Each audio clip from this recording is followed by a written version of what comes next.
O Ciro Gomes concedeu duas entrevistas recentemente que tiveram certa repercussão.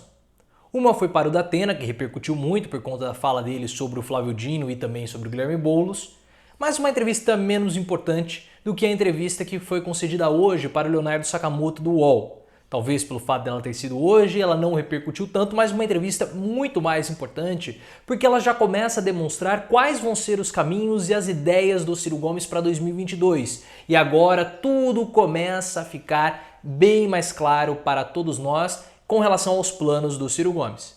Então, antes de comentar, já clique no botão de gostei, vocês sabem, 250 likes em menos de uma hora sempre é a meta do canal em todos os vídeos.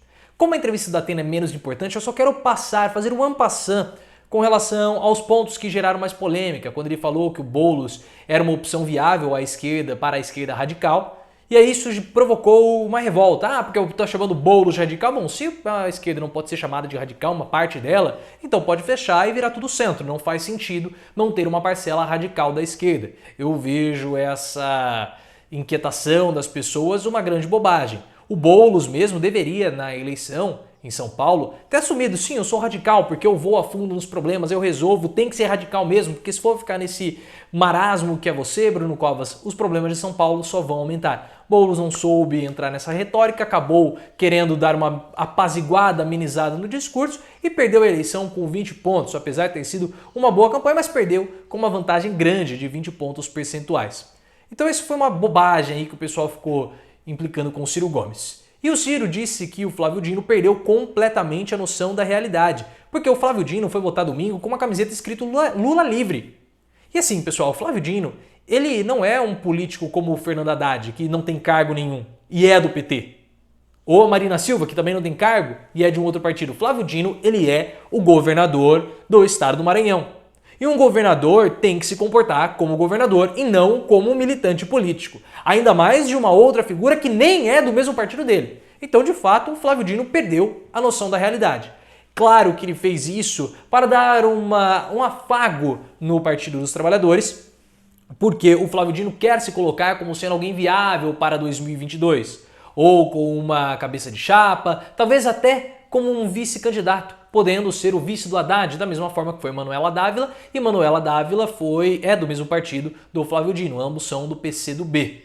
E eu concordo com essa crítica que o Ciro Gomes fez ao Flávio Dino. Essa subserviência dos outros partidos com relação ao Partido dos Trabalhadores foi o que resultou na eleição de Bolsonaro. Quanto mais perto os partidos de esquerda estão um dos outros, mais fracos eles ficam.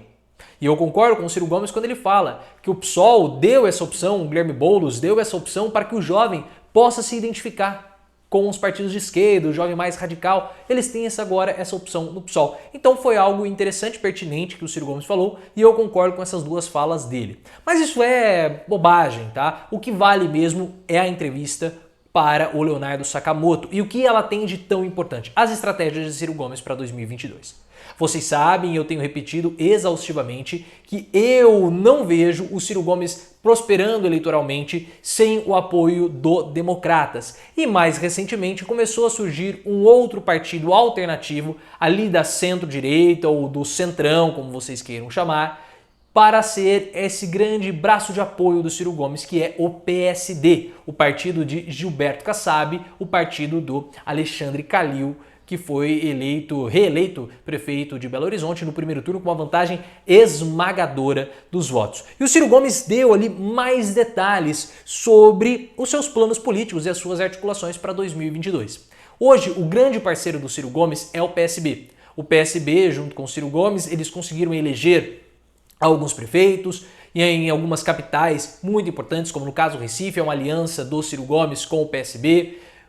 Também tem Maceió e algumas outras localidades. Em São Paulo acabou fracassando, não deu certo essa aliança, não foi ao segundo turno, ficou atrás do Boulos. Mas hoje o principal aliado do Ciro Gomes é justamente o PSB. E é por isso que ele já deu essa cutucada no Flávio Dino, porque começou todo um burburinho por conta da cláusula de barreira que o PCdoB estava chamando o PSB para uma fusão, uma espécie de MDB da esquerda. Quando começa a falar de MDB da esquerda, isso já também incomoda. O que o Brasil não precisa é justamente mais um partido fisiológico Mais um partido do Centrão. Ah, mas não, já começa a falar que MDB. MDB é fisiologismo, MDB é partido do Centrão. Então ele quer um centrão de esquerda? O que é isso que o Flávio Dino está propondo?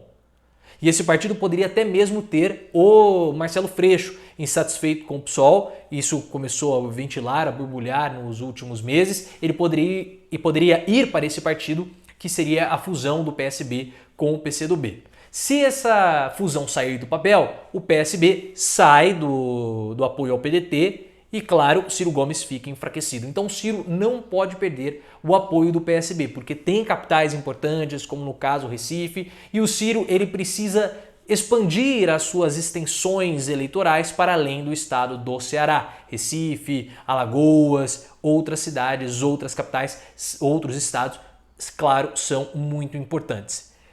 E foi perguntado ao Ciro Gomes a respeito do apoio do Democratas, porque o próprio Rodrigo Maia já falou sobre a possibilidade de apoiar Ciro Gomes, Dória ou Luciano Huck.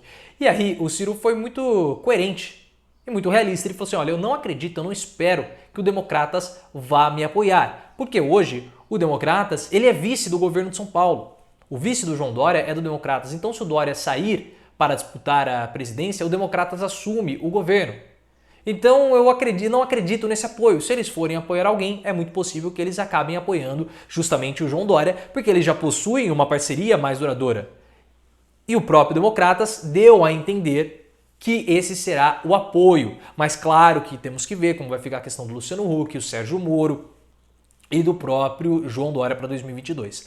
As pesquisas apontam que o João Dória não tem a mínima chance de vencer, pelo menos se as eleições fossem hoje. E é claro que quando você começa a olhar um candidato que não prospera, não progride nas pesquisas, o ímpeto de apoiá-lo fica menor. Mas o Ciro Gomes parece que já tem um plano B, que é um plano que fica cada vez mais forte e aparentemente pode ser o plano A, que é uma aliança com o PSD do Gilberto Kassab. E o Ciro Gomes falou sobre isso. Ah, tem o PSD, a gente precisa fazer uma aliança com um desses dois partidos. Ou é o PSD ou é o Democratas. O Ciro Gomes precisa de um desses dois para conseguir prosperar eleitoralmente para 2022. Porque é um aceno que o Ciro Gomes daria para o mercado, para as elites. Porque o que o Ciro quer fazer com aquele projeto nacional de desenvolvimento, o projeto nacional desenvolvimentista, é muito difícil.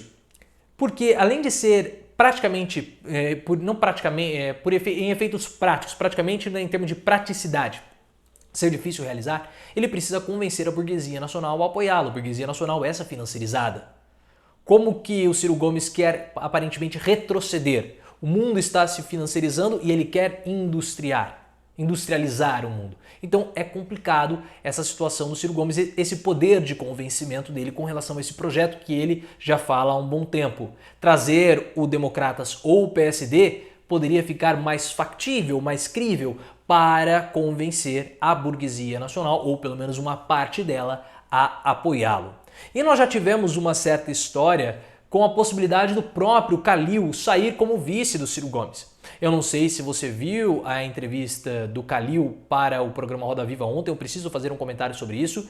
O Calil é um político bem sincerão, que consegue dialogar com a população, veio do futebol, ele era presidente do Atlético Mineiro e tem se mostrado um político bastante autêntico, sincero, o que, claro, é super importante nos tempos atuais. Muitos de vocês comentam sobre a possibilidade do Alexandre Calil ser o vice-presidente do Ciro Gomes em 2022. Eu, particularmente, vejo que um vice mais forte seria Rodrigo Maia, mas o Calil é também um bom quadro e nós especulamos sobre isso aqui no canal em um vídeo que já tem um certo tempo. Calil poderia sim ser de fato uma boa aposta para Ciro Gomes, porque nós precisamos lembrar, Belo Horizonte é a terceira maior cidade do Brasil, um colégio eleitoral gigantesco e é claro que uma influência no estado de Minas Gerais também muito grande. Em Belo Horizonte, por exemplo, o Calil acabou com o PT e também com o PSDB, que eram partidos fortes, influentes, e já tem aí que vai fazer quase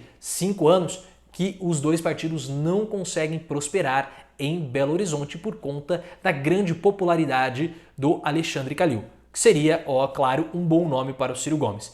Eu não vejo o Ciro Gomes prosperando. Claro que mesmo com o PSD e o Democratas é muito difícil, mas sem esses partidos é mais impossível ainda o Ciro Gomes conseguir prosperar eleitoralmente. Ele precisa desses partidos, porque eles têm estrutura, eles têm capilaridade, eles têm dinheiro e isso é sempre muito importante para ganhar uma eleição. Por mais que Bolsonaro queira falar que ele não usou tantos recursos, você precisa ter dinheiro e muito dinheiro, certo? Mas eu gostaria que você deixasse aqui nos comentários a sua impressão e as duas entrevistas do Ciro Gomes vão estar aqui na descrição para que você possa vê-las, acompanhar e tirar as suas próprias conclusões. Se você gostou, clique no gostei e me siga no Twitter, @Profiléu, até engasguei, né? @Profiléu Oficial.